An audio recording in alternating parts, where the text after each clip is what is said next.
it is 90s Thor and his first explosive issue from Tom Falcon and Ron Frenz. The lightning in the background, it sparkles.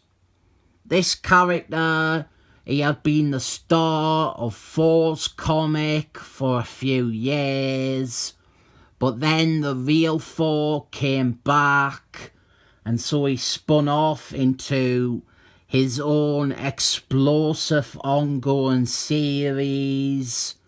It lasts a respectable 24 issues, and this one is explosive sized. There is also so much about carjacking that it is almost a joke. There is a woman being carjacked here, and this is how we introduce 90s Thor. And you have got to turn the page sideways, which I love doing. And even though I am biased when it comes to any artwork that you have to turn sideways, which I love doing, I think this is great. This is one of the rare times that Tom Falcon and Ron Frenz allowed 90s Thor to seem cool and heroic. This is a great picture of him, and it is so unlike the character's creators to not start the comic with him falling over again. So that is a great page, and he stops the carjackers. The setup was that the real Thor was off in fairyland, and so 90s Thor, he would be the Thor of Earth. It doesn't quite work out that way. Over in Thor's book, the new writers made Thor go crazy and beat all of his friends up. And 90s Thor, ironically, becomes cut off from the rest of the Marvel Earth. He suddenly stopped showing up in Avengers as much. He wasn't in Affinity Cluedo at all. He really got bumped down to a second stringer by bringing back the real Thor and remaking 90s Thor as his own hero. Another missed opportunity, an enormous one in my opinion, is that we didn't really get to see Thor and 90s Thor together much. Even when Thor guns evil, he doesn't show up and beat up 90s Thor. The 90s Thor character, he became irrelevant to Thor's book and Thor's mythology, and in a sense Thor became irrelevant to 90s Thor's book. We have a bunch of stuff with his supporting cast and some more carjacking. This feels like Tom Falcon. He saw a news report about carjacking and he became overly concerned and worried about carjacking for about a week. And all the carjacking, it is being orchestrated by this fella, appropriately called Carjack. I almost called him a supervillain, but I think it is just a street hustler in a mask. That is the level of antagonist that 90s Thor is going to face in his series. To be horrifically sexist and misogynistic, 90s Thor's ex-wife's arse is tight. Best thing in the comic. She gets punched by her new boyfriend in the next issue. Tone will be a major problem of this series.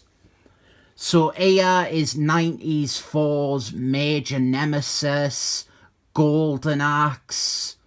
Tom Falcon does a mystery identity with this character. And even though this is a character and identity that only ever had the one writer attached to it, the reveal manages to be just as lame as if it had 6 different writers involved, all pushing different secret identities for the character. One of my biggest compliments to this comic is that a lot happens. You get bang for your buck. There is multiple big action scenes.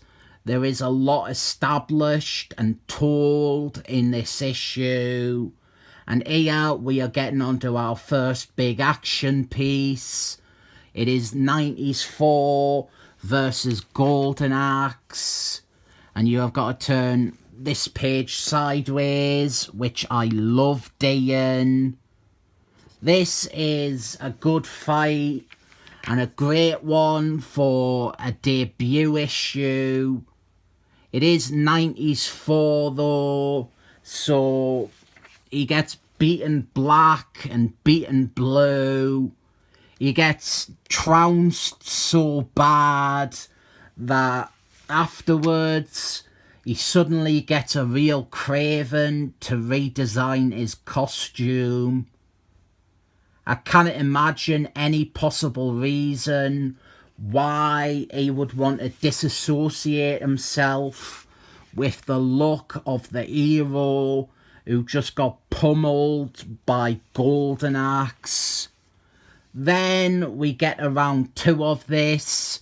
90s Thor returns to fight Golden Axe.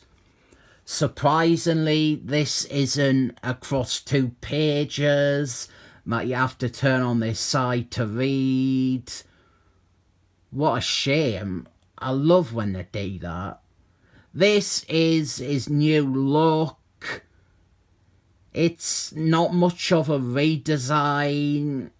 It's kind of like when Marge Simpsons from The Simpsons, she kept altering her Chanel suit, trying to make it look like a different one.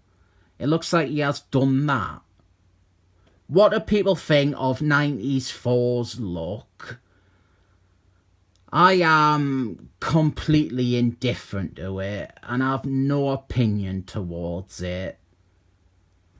After that picture at the start, I would say that I honestly prefer his Thor look. This fight, it is a bit less one-sided. 90s Thor holds his own, but it is 90s Thor, so he doesn't score much of a victory. He does get a double-page spread that didn't need to be a double-page spread. And just when you think that he is going to win, Golden Axe is about to drop a car on him. And 90s Thor, he ends up bringing down a building on top of himself because 90s Thor is a clumsy idiot. Golden Axe gets away. 90s Thor didn't beat the baddie. The baddie got away because 90s Thor once again made a blunder. But they have left their axe behind. I have purposely been vague enough with Golden Axe's pronouns because the reveal is that it is a woman. This is... Here's the thing. This is a good comic. There is a lot of 90s cliche and even 90s cringe in there. but it is enjoyable from start to finish. This is a creative team who can make comics. They know how to do comics, and here they are doing a comic, but with some of the 90s injected into it. It's really not that bad, and definitely the art. There is no wrong with the art anyway. Aside from a few indulgences or needless presentation, I give this issue a 7 thumbs up.